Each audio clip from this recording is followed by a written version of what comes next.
He graduated, Paul Jorion, in sociology and social anthropology, where he got a PhD in social science, and he was the student in Paris of Claude Lévi-Strauss, former professor of Collège de France. Paul Jorion taught social anthropology of the universities of Brussels, Cambridge, and at University of California. Paul Jorion was also United Nations official involved in development projects in Africa. He was a researcher and developer in artificial intelligence as a pioneer, as a member of the British Telecom Connects project during the 1980s and 1990s. Paul Jorion played the pioneer role as well in the development of the high-frequency trading. And I highly encourage you to read regularly his blog. The second speaker, and they will share actually the talk today, is Vincent Burnand-Galpin. Vincent is a student, he's currently a student at l'ENSAE, the statistics school at Paris, and at Sciences Po Paris as well. Vincent has a very particular concern to be very engaged in different fields. He published in 2017, the Guide d'action du lycéen engagé, Action Guide for Community High School students, in order to help the students, to provide them some tools to be, I would say, a militant or an activist in English for a citizen. In 2017 as well, he founded the ENSAE Students Forum, the Agora, to foster debate on environmental issues. And since 2018, he has co-authored numerous articles with Paul Jorion. Together, last March 2020, they published a book together, Comment sauver le genre humain? How to save humankind. So that's the purpose of the talk for today, and it will be mixed in French and English. And Vincent will start, and then Paul, and then again Vincent. They will share the floor together. Paul, Vincent, thank you very much. It's a great opportunity for us to listen to you, and the floor is yours. Thank you. Merci pour cette présentation. Je voulais ajouter un petit point sur le sens de notre travail commun finalement, et en particulier la présentation du livre que nous avons fait, parce que c'est un ouvrage, son intérêt, je pense qu'il est dans la rencontre de nos deux univers finalement. Alors comme vous l'avez dit, monsieur, d'un côté, Paul a un point de vue d'anthropologue et voilà, il a travaillé sur la critique du système économique tel qu'il est, en particulier depuis la crise des subprimes. Et il alerte aussi depuis longtemps donc sur, dans le dernier qui s'en va éteindre la lumière, notamment sur le risque d'extinction de l'espèce humaine. Et moi, donc, je viens plus de ce milieu de l'engagement étudiant et lycéen, comme vous l'avez rappelé. Et finalement, voilà, quand j'ai lu les travaux de Paul, je me suis posé la question, mais alors, comment on fait maintenant? Et mon guide, c'était ça, c'était chercher le comment, proposer des solutions, trouver les leviers de l'action et du changement au sein des lycées. Et c'est cette caractéristique qu'on retrouve finalement dans le livre, qui est lui aussi un guide, comment sauver le genre humain, sauf qu'ici, ce n'est pas uniquement des réponses à l'engagement individuel, mais vraiment des solutions systémiques. Donc voilà, je laisse la parole à Paul pour la première partie de la présentation. Thank you, Vincent. Thank you. And thank you, Xavier, for your introduction. I fear that you would do the same as with Professor Yunus and have that very long list to, but it was very complete. Thank you very much. And you showed the different things that I've been doing in life so far. In 2018, I was asked by you mentioned that I'm teaching at the Université Catholique de Lille in the north of France. And I was asked in 2018 to make a series of 6 conferences, 6 lectures. And I wonder what team to choose. And I thought the best approach would be to ring the alarm about the threats which are on our species, the risk of extinction on our species, And I thought, how do I start? How do I introduce a subject? And I thought a good approach would be to talk about things that people may be familiar with, and what best a starting point than to think about the cinema and think of the way that different threats are being mentioned in the literature, but also in the cinema. And the cinema has got that advantage that we are a species like most mammals, that we can actually react with fear in front of things that we can classify. We can decide, once we've been told by our parents not to approach a snake, next time we see a snake, we won't do that. But the things that we can't really represent, like a risk of extinction, how do we fear that? And that's the advantage of literature and of the cinema. It can stage things which have never happened. And I thought of 4 different films. I could have added a fifth one. The fifth one I've never seen. It's called Contagion. I tried to buy it recently, but obviously a lot of copies have been sold and I couldn't get a copy of that. But Contagion, I don't have to talk about because you're familiar with it. We're right in there right now. And I can see that there are a couple of you have a mask not too far from them. The 4 films, and I will mention first what they are before I discuss the themes. And I will not discuss the themes in the same order that the chronological order of the release of the films. The first one I want to mention is a movie that's called On the Beach. It's 1958, and it's about the risk of a thermonuclear war. It's a film by Stanley Kramer. It was not very successful at the time. It's become what we call a cult film, meaning that we watch it now. It was not popular because we were in the middle of a Cold War. The threat was real of a nuclear war. And so people were not going to the cinema to see things which were part of the daily concerns. The second film is very famous and most people have seen it. It's The Terminator, 1984 from James Cameron.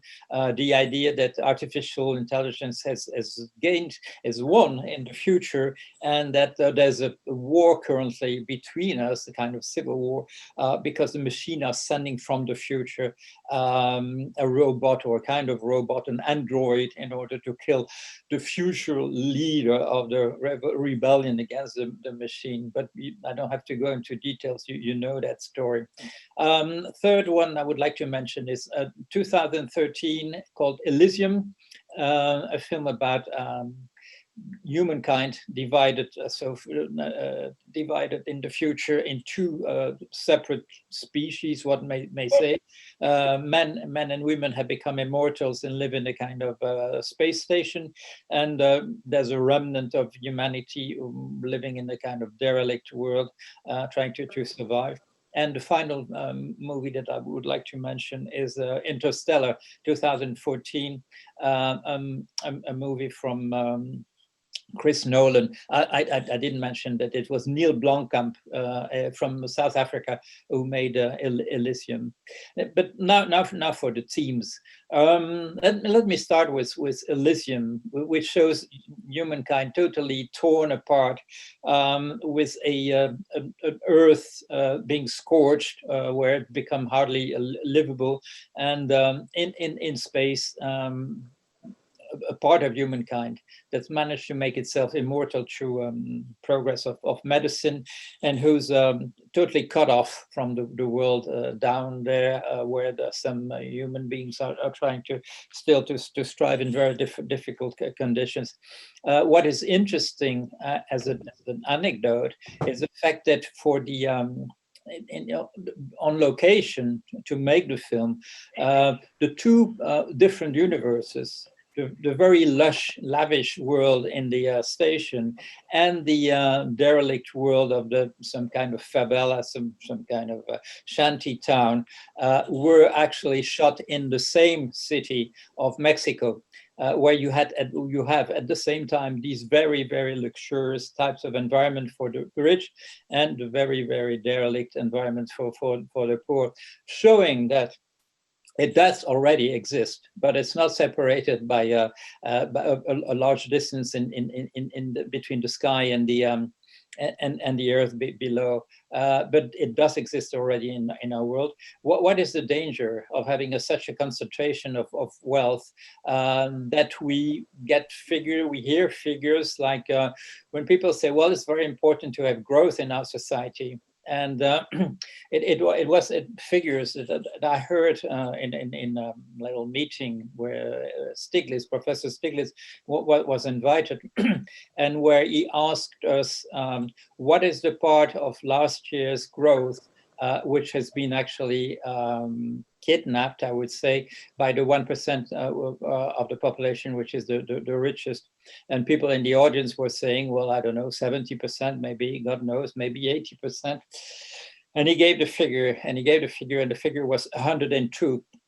He said, not only has the 1% taken the whole of the growth of last year in the United States, but they've taken an additional 2% to people who had some money before.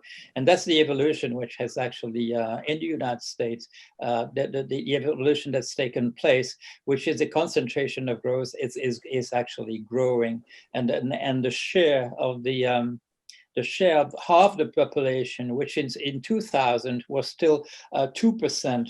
Half of the people were getting 2% of the wealth created, and by now it's zero, because some people make some money among the poorer half of the population, but it's cancelled by the debt of some other people within that part of the population. So what does that produce? Well, just open the newspapers and you'll see what's going on in the United States, which is by now a country really on the brink of a civil war. That's what it brings. I have a colleague who did a physicist who made some simulations and is showing with some nice little videos what happens when there's too much wealth concentrated in a few hands. Fragility, fluctuation in society. If you introduce some more equality in a society, what happens is that you remove a lot of that, the possibility of fluctuation of the society, which may actually bring it down altogether. And it's not the United States currently, which has the highest, what is called the Gini coefficient, which actually it's a way of measuring the dispersion of the concentration of wealth into a society. It is countries like Brazil, Mexico, South Africa, and so on. How do you fight that? Well, there's one means which is used, but is totally inefficient in most countries, which is through taxation. There is a possibility of redistributing some money in parts of the population which have little access, and that's something that Vincent later will mention. What we suggest is a way of dealing with that. As you know, in 1929, when there was a crisis, the rich lost a lot of money. In the meantime, we found ways to protect the wealth against possible accidents, and you may have heard of a financial instrument called credit default swap, which allowed people to insure themselves against any loss of a financial nature. It was left to our governments to decide to bail out or not in 2008. And as you know, people who had actually wealth, they were protected by all of us, because we the taxpayer, we decided to bail them out. And the poorest people paid for that, and later on they paid us in a second way because there was a recession and jobs were lost. That's for the Elysium movie. Let's talk now briefly about the theme of the second one, which is the Interstellar. What is Interstellar? Interstellar shows a world which is becoming inhabitable to people. There are big storms of dust, and humankind is thinking of the only way to survive is actually to go and colonize other worlds. As you know, that's more easily said or showed in the cinema than done. We're not very well equipped as mammals to go live elsewhere than on the Earth. We've been very much modeled, created in order to work, to live on the Earth, and as soon as we leave it, we get run in terrible difficulties. As you know, cosmic rays, which appear even for people who are just simply on planes, as something that destroys us and creates cancer and so on. We haven't found a solution to that. We need to find a planet. We know that there's no planet in our world here that would actually, in what I mean in the solar system, we know there's no planet that can actually have the same conditions so favorable to us as the Earth. And we would have to go and look very much farther. It's a possibility that you can indeed in science fiction movies toy with the idea, but practically we have to, it's a better approach to try to save the conditions of life on Earth as we have. The difficulty is in that notion of imprint or carrying capacity. What is a carrying capacity for a species? It's a number of its members that can actually be supported, sustained by the environment. And as we know, when we say, for instance, well, we've exhausted the resources of the Earth by, I don't know, the 3rd of August this year, because there's a possibility of having the resources renewable for us, but we have to maintain that.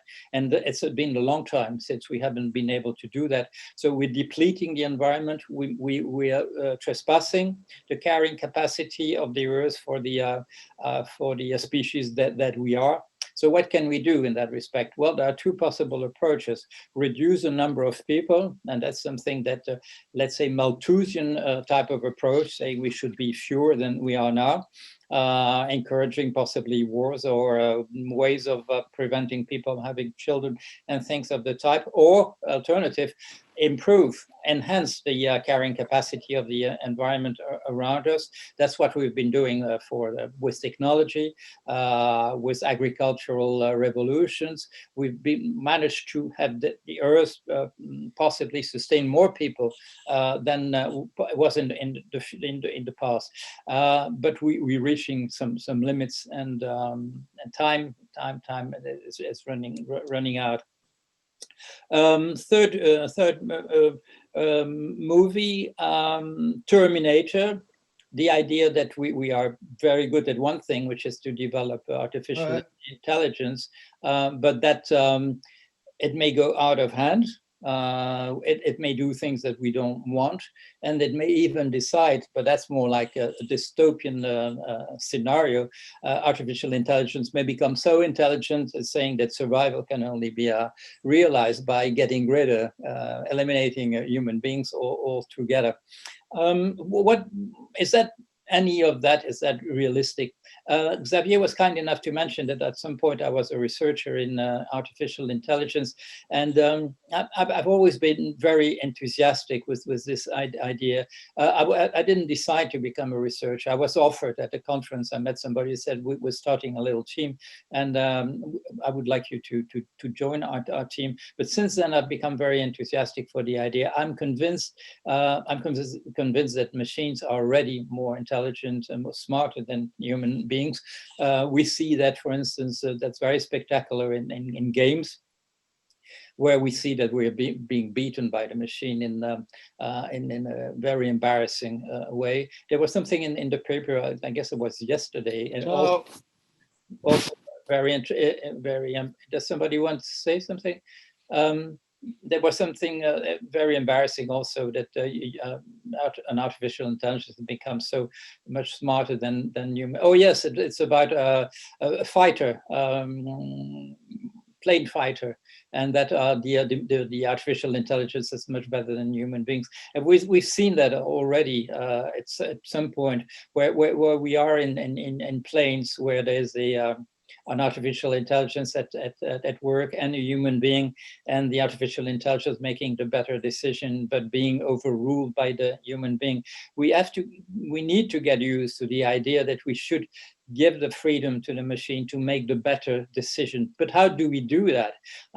Because we maybe reached a point, which is a little joke that circulates among artificial intelligence researchers, the story of a chimpanzee in the zoo. And there are two office attendants who are there. We're discussing between them whether they should change the ape from one cage to another. And the chimp is looking at that, and the chimp cannot anticipate at all what will happen, just simply because he can't understand the language being talked around. And that's what we're reaching now already as a stage. Shall we trust the machine for being smarter than we are or not? And the way this appears among us is through the debates around what is called algorithmic bias. You may have heard of that, where it's being said that the machine is biased, that has some prejudice, and that we need to correct that. I'm part of I'm part of an ethics committee in artificial intelligence, which is somewhat attached to the institutions in Brussels, and that's the current problem that I think is really central. We don't trust the artificial intelligence. We say it's prejudiced at points where actually it's simply seeing what we refuse to say. The prejudice is not in the machine in most cases. The prejudice is in ourselves. There was a recent case in the United Kingdom when the actually was an artificial intelligence gave the marks to the students, and the marks were so low that was corrected, or supposed to be corrected. The simple fact is, in my view, that simply the marks were the good marks, and that the students were not as good as they had been in previous years. How will we react to that? If the machine tells us what to do, shall we overrule it? And in the case of the problems that we face in the future, like global warming, rising of the ocean waters, will we try simply to overrule the better decision which is being made by the machine? Finally, and I will conclude with that, the film On the Beach, which is about the nuclear war. At the time, as I said, at the time the movie was shot, it was very much a time we were thinking of a nuclear war as a real possibility. The movie was shot in 1958. 62 was a time of the big crisis of the around Cuba, and a possibility of we got really on the brink of a possible nuclear war. And it's only through the dialogue that we know now, because they were recorded between Khrushchev and Kennedy, that we avoided what is possibly doom. Why doom? Because we have currently nine countries, probably, as when I say 9 is because Israel has never recognized it, actually acknowledged that it has the weapons. We have 9 countries which have the nuclear weapons. If we only use in a war 1% or even less than 1% of the existing arsenal, we already produce a nuclear winter, which will mean no crops for a whole year, and possibly, of course, nuclear famine. The fact that some people will start to be moving simply because there's nothing to eat. People are preparing some bunkers. People are going some on isolated islands, but that may not be enough really to protect them in the long term if there are really famished people around. We say now that the risk is minimal to have such a war, but I don't believe that's true. I think it's there. We're restarting a new Cold War, especially between the United States and China right now. And there's always the risk that, because that's part of human nature, and here it's the anthropologist speaking, when people cannot solve their own problem, there's a temptation to say it's my neighbor who's responsible for it all. People also simply spontaneously, sometimes just in their neighborhood, even in their own street, say my problems are actually due to so-and-so who I don't like. And countries do the same. who can tell if things don't become worse than they are now in terms of migrations produced by global warming, difficulties linked to epidemics, that one country will not decide that the responsibility of it all is from the neighbor. We've seen it before. We've seen it in the 1930s when Nazi Germany said we need more Lebensraum. We need we don't have enough room for the people that we are, and we deserve to invade other countries. That kind of reasoning can come back. So here's a kind of this is I would say is the diagnosis. That's not a prognostic about what to do. And now I'm going to ask Vincent to come to explain what we came up as the probable solutions to the problem that I've been defining in a somewhat I would say dark and gloomy way. Thank you. Merci Paul. Et donc oui, ce que tu disais, c'est que finalement nous sommes face à plusieurs risques existentiels, donc des risques mettant en péril l'existence de l'espèce humaine. Donc tu parlais du risque nucléaire, mais aussi que le risque que la Terre devienne finalement invivable. Et je pense qu'aujourd'hui on peut dire que le fait que la Terre devienne invivable est très certainement le risque existentiel le plus pressant et le plus menaçant auquel l'espèce humaine fait face aujourd'hui. Et voilà, c'est pour cette raison que je vais me concentrer là-dessus dans ma présentation. Donc le dérèglement climatique est une réalité bien connue et déjà bien visible. Et l'horizon est bien sombre quand on voit les projections de certains chercheurs qui disent qu'on pourrait atteindre les 7 degrés supplémentaires d'ici à 2100. Les conséquences seraient absolument cataclysmiques. Donc, tu en parlais, il y a un chiffre d'un article publié dans la revue Nature Climate Change qui montre qu'une augmentation de 4 degrés de la température de la Terre pourrait faire que la moitié de la Terre, la moitié de la surface terrestre serait invivable. Et dans cette partie du monde vit déjà 3/4 de la population mondiale. Donc voilà, ça montre les risques qu'il peut y avoir. Donc il faut agir très vite, mais comment est-ce qu'il faut agir ? Et là, la réponse, c'est dans une action forcément collective. Parce que dans le discours médiatique, on entend souvent dire que les ménages et les individus devraient adopter sans tarder des éco-gestes, comme on appelle ça, qui pourraient permettre de changer ce changement nécessaire pour atteindre les objectifs climatiques. Mais une étude du cabinet de conseil Carbone 4, donc de Jean-Marc Jancovici, montre que les gestes individuels, même dits héroïques, sont loin d'être suffisants pour atteindre les objectifs des accords de Paris. Alors, grosso modo, en 2017, et c'est toujours le cas aujourd'hui, l'empreinte carbone moyenne d'un Français, d'un Européen, est d'environ de 10 tonnes de carbone par an. Et pour atteindre les objectifs de Paris, il faudrait qu'on ne dépasse pas 2 tonnes de carbone par an, donc d'ici à 2050. Donc voilà, il faut diviser par 5 nos émissions par personne.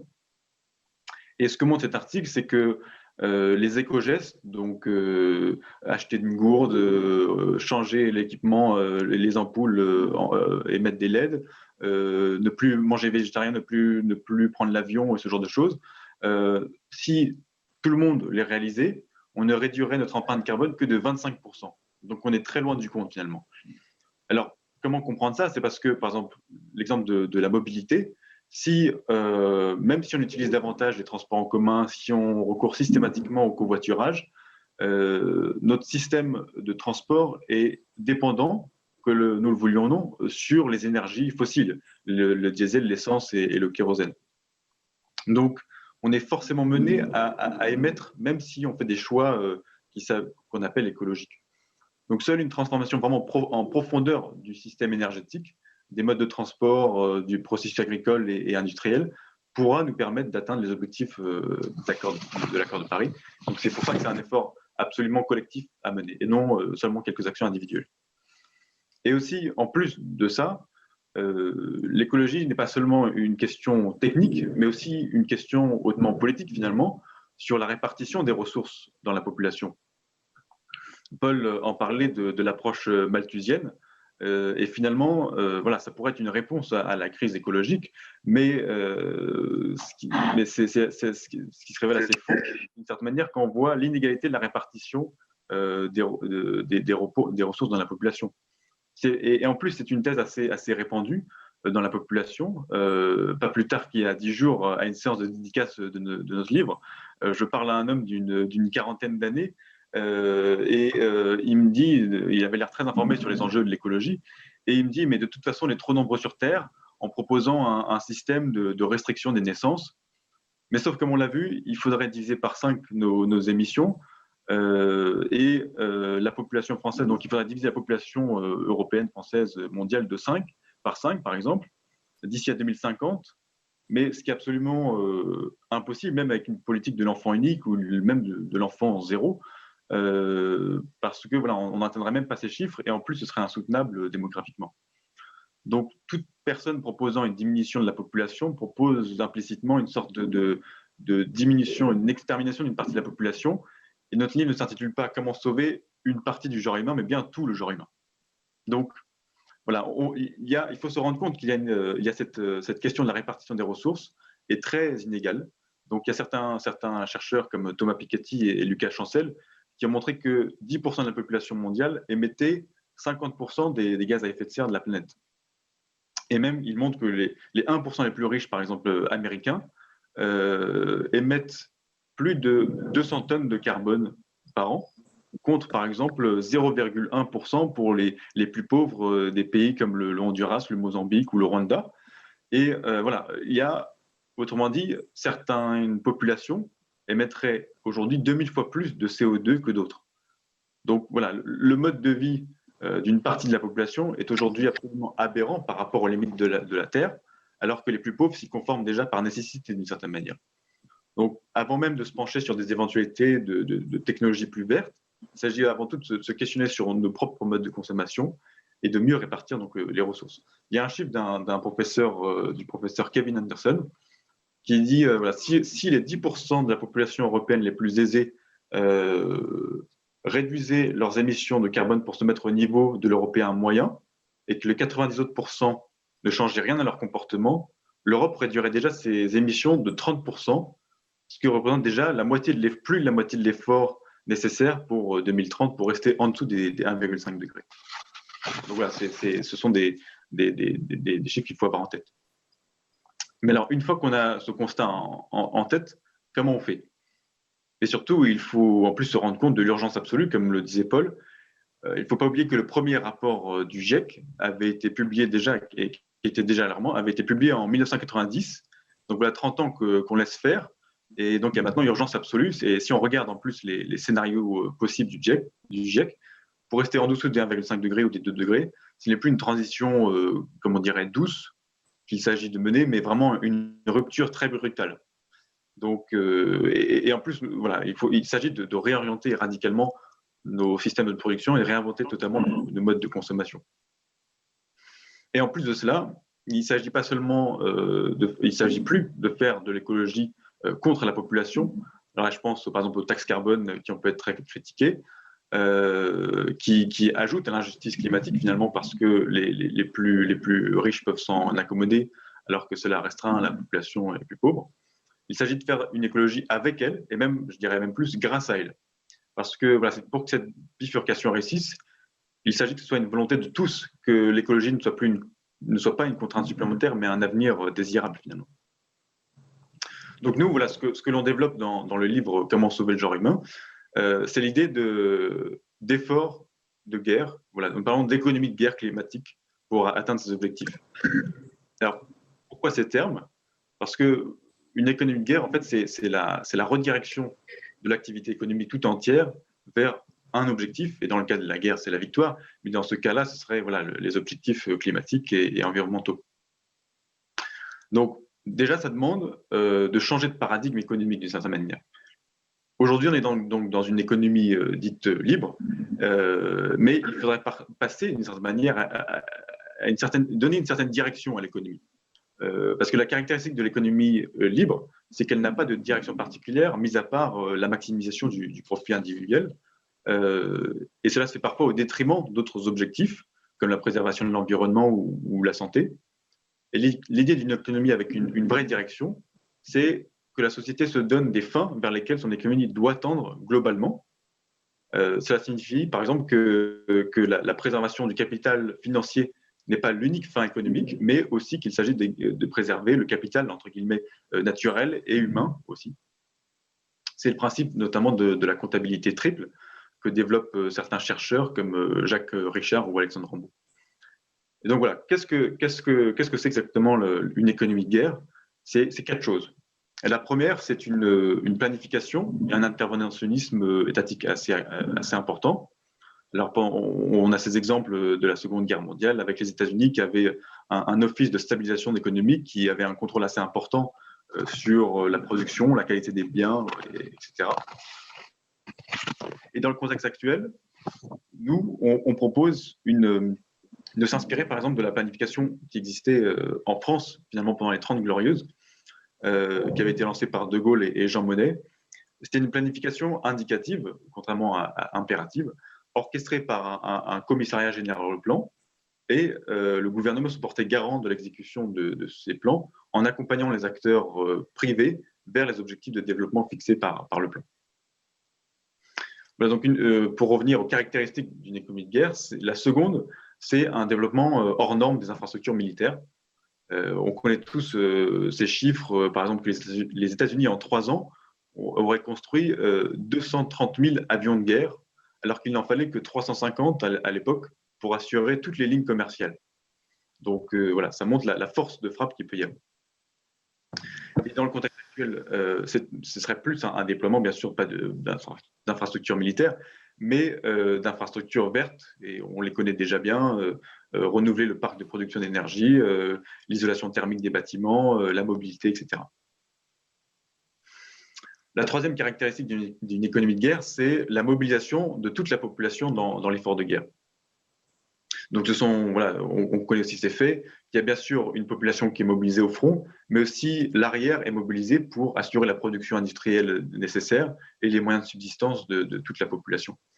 Et pour lutter contre le dérèglement climatique, il s'agit aussi de l'affaire de tous, où l'État, les entreprises, les citoyens ont tous un rôle à jouer. Dernière caractéristique d'une économie de guerre, c'est le fait que l'État doit se porter garant des moyens de subsistance de chacun. Et donc, c'est ce qu'on utilise le terme d'État-providence. Alors, dans l'histoire, l'implication de l'État dans cette mission varie. Il abandonne souvent l'arrière au profit du front. Mais le modèle d'économie de guerre britannique pendant la Seconde Guerre mondiale est assez intéressant de ce point de vue-là, parce que le gouvernement avait mis en place un système dit utility, où les Britanniques produisaient des biens standardisés de bonne qualité, en grande quantité et à des prix très abordables pour garantir les besoins de tous en période de pénurie. Elle organise donc même un système de cantine quasi gratuite pour les ouvriers de l'arrière dans certains secteurs clés où il y avait un surcroît d'efforts à réaliser. Et une des conséquences finalement inattendues de ce système, c'est que la population la plus pauvre de l'Angleterre a été pour la première fois bien nourrie dans son histoire. Donc c'est un fait que notent certains historiens. Et dans le contexte actuel, donc, un État-providence est aussi nécessaire pour que la société soit capable d'encaisser les chocs à venir, finalement. Parce qu'il y a 2 types de chocs en fait, face à lesquels on va être. La première, c'est le choc de la transformation profonde en fait, de nos sociétés. Et on pense en particulier à la déstabilisation du marché du travail, qui va être assez brutale dans certains secteurs si vraiment on fait le nécessaire. Et aussi, deuxièmement, il s'agit aussi des crises que l'on va connaître dues aux perturbations des équilibres naturels. Et la crise du Covid n'en est qu'une parmi d'autres à venir. Donc voilà, c'est pour ça que nous proposons de distinguer finalement les droits sociaux de l'emploi et garantir des moyens de subsistance pour tous. Alors on propose notamment la gratuité de l'indispensable sur le modèle de l'éducation et de la santé, pour l'alimentation, le transport, le logement ou même la connexion Internet qui est, comme on le voit aujourd'hui, vitale pour pouvoir communiquer avec eux. Voilà, toutes ces choses nous interrogent finalement sur nous-mêmes et notre position d'étudiants, parce que si toute la société doit être engagée dans ce mouvement, c'est aussi nous, jeunes citoyens ou même étudiants, moi pour ma part qui termine bientôt mes études, ou vous qui êtes au milieu de vos 4 années d'études, on revient au thème de cette semaine, donc, qui est la transformation du monde commence par soi-même d'une certaine manière. Et dans le milieu étudiant, alors je sais qu'il y a plus grand monde à convaincre de la catastrophe en cours. Moi, j'ai pu organiser dans mes écoles des conférences sur, comme vous l'avez rappelé, Xavier, autour des thématiques de l'environnement. Et les salles font systématiquement salle comble. Et le jeune public est toujours très bien informé sur ces sujets. Voilà. Et donc on peut se questionner souvent aussi sur nos études, sur leur contenu. Nous sommes de plus en plus demandeurs finalement de cours autour de ces thématiques écologiques, mais les écoles y travaillent, et que ce soit à l'ENSAE, Sciences Po ou même à l'ESSEC, c'est en cours. Mais même plus loin que le contenu des études, c'est aussi finalement, on peut se questionner sur les débouchés traditionnels de nos écoles. Alors vous connaissez peut-être le manifeste étudiant pour un réveil écologique, qui a été signé par plus de 30 000 étudiants. Et en signant cette pétition, on s'engage dans notre futur, pour que notre futur employeur ne participe pas à la destruction de la planète, que notre métier ne participe pas à cette destruction. Et c'est une demande légitime finalement. Il faut l'exiger de nos futurs employeurs, ou alors en tant que futur responsable, il faut absolument provoquer ce basculement dans nos postes. Donc, je le disais tout à l'heure, qu'il fallait donner une direction à l'économie. Et finalement, c'est aussi une exigence qu'il faut avoir nous-mêmes à l'échelle personnelle et professionnelle, passer d'emplois futiles à des métiers utiles. Et je sais que vous, étudiants à l'ESSEC, en étant au cœur du réacteur, vous avez les moyens de cette transformation. Thank you. Thank you very much. Thank you for your talk, inspiring talk. So I have actually a lot of questions, different type of question actually. So if you don't mind, I'm going to go through, I would say all of them, or if not most of them, at least. Maybe the first question, it's Paul Jorion. You wrote on your blog actually, that's its name, the only optimistic blog in the Western world. He is really optimistic over our futures and humankind, and given everything that happened during these past few years. And if not, how can we escape the path you see is coming? Yes, well, thank you, Xavier. When I put that motto, that slogan, it was a reply. I was responding to people who kept saying that I was pessimistic. And often when I give a talk, one of the questions at the end is, are you optimistic and pessimistic? And I wanted to eliminate that question as we're not dealing with difficulties now for our species, which are linked to our individual features of our own character, our own fortitude, or whatever. We have problems that are facing us. And if we look at the past, and I was watching recently other films about other things, and when we look at the past of our own species, then depending, I mean, the different cultures don't make much difference. We had a representation which was lacking lucidity. We were having large representation of ourselves, of our world, of what it is to be alive and what it is to be dead and what may happen after we're dead and so on.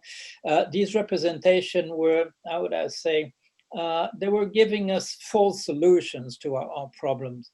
We've made a lot of progress with technology, which makes it much easier for now to see what are the main problems that are still remaining and to tackle them with lucidity. Eliminating what I would call the superstitious attitude to trying to solve our problems. And when I say that, we see it around us also with this pandemics. There are some people who are really keen on approaching the problems through some kind of superstitious approach of a miracle drug, of suddenly the virus is less virulent than it was before, that it's less dangerous today than it was yesterday, and so on. We're still always very tempted to believe in something for which we have no evidence at all. So what I was trying to make as a point is that to be lucid is neither being optimistic and optimistic. It is to look at the problem as it is, look at the means we have in order to tackle them, And you may have heard it already from what I said. I'm not part of those people who think that technology is just bad because it produced these nuclear heads. Technology is good and it's bad. It just really depends on what we do with it. So far, it has really increased the comfort in which we live our individual lives. It's sometimes said, well, capitalism has made us rich. No, what made us rich is the progress we made in technology with vaccination, with improving our everyday life in many ways. The solution to me is there. It isn't. We have the means to find the solution to our problems, but I drew the attention with this idea of algorithmic bias that we need also to trust what we've produced when it is good, and sometime now we have to trust it, although we don't understand perfectly why it's coming to these very good decisions. So my reply about optimistic was a kind of joke about people said that describing the difficulties we're facing with the actual proportion of how bad it is, that's not a question of pessimism or optimism. It's a question of gathering the means in order to solve the problems facing us. Si je peux ajouter un mot là-dessus, sur l'optimisme et ce slogan, alors moi j'y adhère tout à fait, parce qu'il y a l'idée, voilà, quand on est étudiant, quand on a 20 ans, 23 ans comme moi, enfin, forcément il faut un certain espoir, un certain optimisme. Sinon, c'est mal parti d'une certaine manière. Et c'est vrai qu'on avait cette discussion avec Paul sur les différences d'horizons qu'on avait, nous étant alors jeunes d'une certaine manière. Paul, par exemple, racontait que voilà, l'horizon des années 2000 était glorieux à la sortie de la guerre, pendant les 30 glorieux, c'était un avenir vraiment désirable. Alors que notre horizon à nous, de jeunes de 20 ans aujourd'hui, c'est un horizon très sombre. 2050, c'est toujours quelque chose de très sombre, de très, enfin voilà, avec beaucoup de désastres. Donc voilà, il y a besoin de retrouver une certaine fois, une certaine énergie positive de cette manière. Thank you. As you know, because we shared this point when we prepared this conference, the DNA actually of Imagination Week is based on transdisciplinarity. So transdisciplinarity, as you know, that it's a combination of different disciplines. Paul Jorion, when you look at your path, your journey, actually, it's such as like a demonstration of transdisciplinarity, because actually you mix so different science from anthropologists, capitalism systems, finance, artificial intelligence, trading, and so on and so forth. To what extent you truly believe that transdisciplinarity is an opportunity to fix some problem that we have nowadays? It could be about poverty, it could be about climate change. Do you think it's a good thing? Or it's not a good thing, for instance, because most people are more expert on a specific domain. And we don't like so much when people are in a different domain, different expertise. How you deal with that the last couple of decades from your side? Well, the first thing to say is that it doesn't how would I say, improve your chances to have a career which would be a career where you become the specialist of a particular, I don't know, insect, and then you become a famous in that approach. The difficulty, and I give you an illustration. I'm among the 5 or 6 people in the world who came up with a very good prediction of the subprime crisis, saying that it will happen and explaining why it would happen and describing the mechanism. There's a handful of people who managed to do that, and there'll be a conference in December which put us together. But what is common to us is that we transcended the silo thinking. La pensée en silo, meaning that you're a specialist in this, let's say you're a specialist in real estate, right?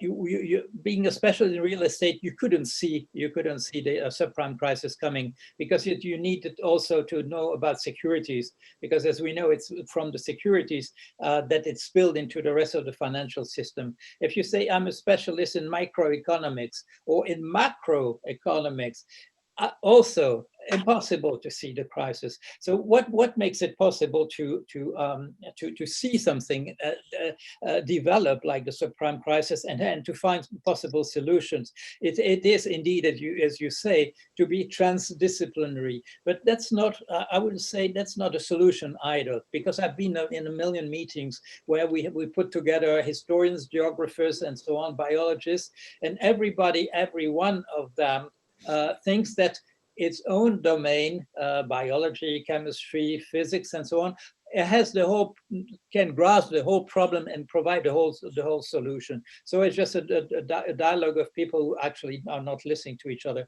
In my own career, what is the common thread? The common thread is applied mathematics. Why was I asked to be a fishery specialist for the United Nations? And then I was asked to become a part of the first groups of artificial intelligence. Why was I then invited to come into finance to develop what would become high frequency trading? Because I had a toolbox of mathematical tools which are possible, which have the double possibility to model the world, and then there's an illusion there, and I wrote about that in the book called Comment la vérité et la réalité furent inventées. We shouldn't believe that the mathematical tools give us the whole explanation. The world is much more diffuse than that, but at the same time, it can give us a good portrait of what we're facing with and suggest solutions to it.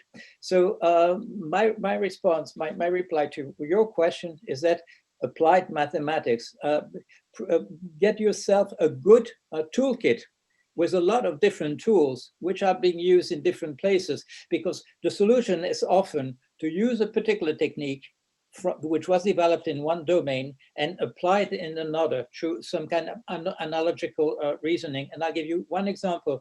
When I made the first systems that were doing automated trading, what did I use as a model for the buying and the selling? I used the predator-prey model from biology, with the chicken and the fox and the equilibrium that develops in a society where you have a lot of chickens and a lot of foxes. I applied that to seller and buyer, and it worked. So often the solution is there. What is so good with artificial intelligence, it doesn't believe in the silo thinking. It hasn't been told that this is the end of economics and that this is the beginning of political science. And that's why it's so much better than we are. It doesn't share any of our prejudices about how to look at the world and try to develop solutions. Thank you very much. We had an opportunity to welcome Michel Serres a few years ago, and he gave a talk that was exactly at the same place. That was for the BBA students, and he mentioned this point about transdisciplinarity, and actually solution never come from one. Solution and problem never come from one just actually field on a specific one. So it comes from different places and different organizations and so on and so forth. So we have to adapt this kind of same mindset in order to fix the problem. And a mindset cannot, a single mindset or the silo, as you said, mindset cannot be able to fix problems that come from different fields. There is another, maybe two last question. It is about, sorry, this one. In your book, Comment sauver le genre humain, that every state, you say in your book that every state and every person must be mobilized to fight against climate change. Do you think that today more and more people are aware of this and consume less needlessly? For you too, will the future be positive in a sense that people will continue to change their bad habits? Well, I will ask Vincent to reply to most of that question, but just a little note about Michel Serres. Michel Serres was a sailor at some point in his life. I was a fisherman at some point in my life, and I think that produces something which we had in common, because he, unfortunately, is dead, as you know. And the same problem as an engineer, the same problems as a doctor. We are told at school, what is the solution to the different problems? But then when you are at sea and you're facing a storm, like the poor people now of Louisiana today with the Laura hurricane, you have to mobilize the whole of the knowledge you have and don't have any idea, well, I should look for the solution here or there. You need to have your whole brain working at the same time and trying to find a solution with everything that you know. And what you know is your knowledge of principles, like science gives you for the general cases, but also your experience of how every singular case, every individual case is different from another and requires possibly a new type of approach. But now I'm asking Vincent to answer to the second part of your question. Alors, c'est vrai, comme je le disais avec l'étude de Carbone 4, que les gestes individuels ont une importance dans finalement les émissions qu'on a, et les mauvaises habitudes de chacun participent à ce mouvement-là. Mais l'aggrave, mais c'est comme je le disais, c'est insuffisant par rapport à l'effort à fournir. Donc, bien sûr, on peut compter en partie sur la bonne volonté de chacun de changer ses habitudes. Mais voilà, ça ne représenterait que 25% de réduction des gaz à effet de serre pour un individu, alors que voilà, c'est beaucoup plus qu'il faut faire. Et finalement, voilà, comment, plus que des bonnes volontés, qu'est-ce qu'on est prêt à faire collectivement et de manière voilà, enfin, contrainte d'une certaine manière, parce que finalement, c'est vrai qu'on a tous des mauvaises habitudes et on s'y habitue. Mais il y a quand même une demande qui est finalement un signal d'une instance ou quelque chose de. Il y avait un sondage que j'avais vu qui montrait que finalement, même si les Français sont bien conscients de ce qui se passe, les Français, donc là c'était un sondage pour les Français, mais après pour la population d'autres pays certainement. Voilà, qu'il y avait, je crois que c'était 80% des Français considèrent que le développement climatique provoquera des catastrophes, et même 68% d'entre eux estimaient que la menace à terme, que c'était une menace à terme pour la survie de l'espèce. Donc voilà, c'est une vraie conscience qu'il y a dans toutes les générations, que ce soit les jeunes ou les aînés, et il y a une demande de règles plus contraignantes finalement dans la population. Il y a toujours un chiffre que 61% des Français aspiraient à un rôle beaucoup plus autoritaire de l'État finalement pour imposer des règles contraignantes. Parce que d'une certaine manière, il faut se lier les mains pour y arriver. Il faut se lier les mains, sinon au jour le jour, on cède toujours aux mauvaises pratiques. Thank you very much. If I may, I have two personal questions. The first one is about, Paul Jorion, your daily routine, because you mentioned that, for instance, you just mentioned just a couple of minutes ago about the Louisiana storm is coming to US, but it's how you feed your brain, how you feed your mind, you nourish your mind every day. What is your daily routine, basically? Is it reading some classics? Is it to read newspaper information? How is it possible to nourish your brain in that kind of way, which is the transdisciplinary approach? So that's the first question. And the second one is also for you. It's how to be taught by Claude Lévi-Strauss. Well, the first, the answer to the first of your questions, excuse me, I think it was Hegel, the German philosopher who gave it, who said the reading of the newspaper in the morning is the prayer of the realist. And he was saying what he meant is that if you're not a true religious person, there is one way of praying, which is to open yourself to the state of the world. And in his time, it was to open the daily paper and see how it is. When you become a social anthropologist, it is a choice. It is a kind of the first society of anthropologists in France was called Société des Observateurs de l'Homme, a society of the observers of humankind. And I think that's what an anthropologist need to do. If you go to the society which is totally strange to you, culturally speaking, you need to have an open mind, and in particular, you need to allow yourself to become somebody else than you are, to become part of a different culture. You have to become a chameleon to some extent, and you can only become a chameleon if you open yourself to the world. The part of your question about Claude Lévi-Strauss. Claude Lévi-Strauss was a terrible teacher. I've had wonderful teachers all over the world, Sir Edmund Leach in Cambridge, Meyer Fortis in Cambridge, Lévi-Strauss, Georges Théodule Guilbeault, the great mathematician who taught me a lot of the mathematics that I've been able to use later on. But Lévi-Strauss came in the classroom. He turned his back on to the students. He started writing something on the board, and he left the room again, having not glanced at all and who was there, how people were reacting at what he was saying. He was much better in his seminars, but his seminars were very typical in one way. He would invite very good and very interesting people. I mean, some of the best anthropologists I've met only once, because I was lucky enough to be in his seminar and saw these people there. There he would listen, and typically what he would do, he would listen to somebody who had in his career or her career not been able to solve a particular problem.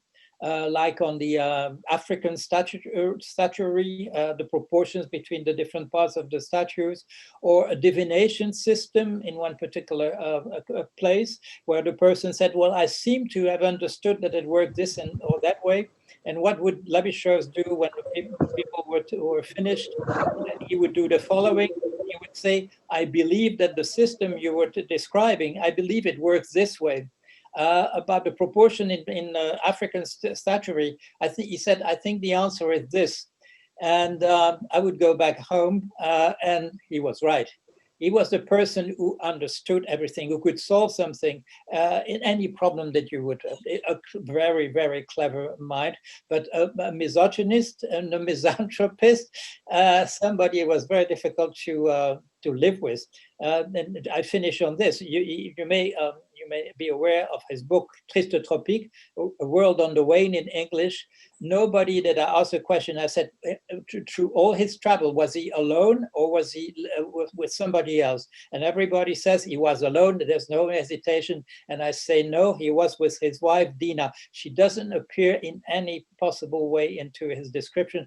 That was the man, a very great mind, but not a very good teacher.